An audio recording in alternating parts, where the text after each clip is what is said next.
नमस्कार, मी प्राध्यापक रामदास झोळ. सर्वप्रथम आदिनाथ संजीवनी पॅनलमधील सर्व निवडून आलेल्या उमेदवारांचं मी झोळ परिवारातर्फे अभिनंदन करतो. खरं तर ही निवडणूक एकदम अटीतटीची झाली. निवडून आलेले सर्व उमेदवार हे बागल गटाच्या पाठिंब्यामुळे निवडून आलेले आहेत.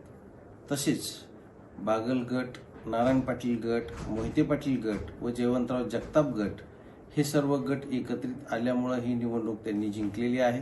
आणि हे निवडून आलेले उमेदवार हे 200 ते 1500च्या मताच्या फरकाने निवडून आलेले आहेत.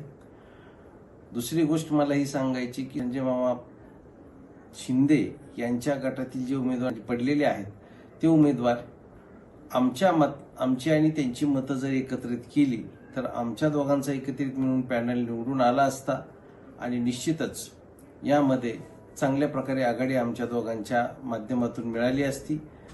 यामध्ये मी एवढं सांगेल की आमदारकीची जर तुलना केली तर मला आमदारकीला 4700 मतं मिळाली होती. त्या तुलनेत मला माझ्या पॅनलला साधारण 350 ते 450 मतं मिळणं अपेक्षित होतं. पण तरीसुद्धा माझ्या उमेदवारांनी घेतलेल्या मेहनतीमुळं, आम्ही केलेल्या प्रयत्नामुळं आम्हाला साधारण 900 ते 1100च्या दरम्यान मतं मिळालेली आहेत.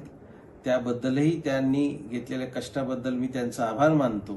आणि पुढं मला एवढं सांगायचं आहे की इथून पुढं आम्ही निश्चितच जनतेमध्ये जाऊ, कार्यरत राहू आणि निश्चितच ज्या पद्धतीनं आमदारकीला मतं मिळाली आणि आता 6 महिन्यानंतर आम्हाला जी आत्ता जर मतं मिळालेलीची तुलना केली तर निश्चित ते 13,000 ते 15,000च्या दरम्यान जात आहेत. ही एक चांगली प्रगती आमच्या या पॅनलच्याद्वारे आमच्या गटाची झालेली किंवा परिवाराची झालेली असं म्हणावे लागेल.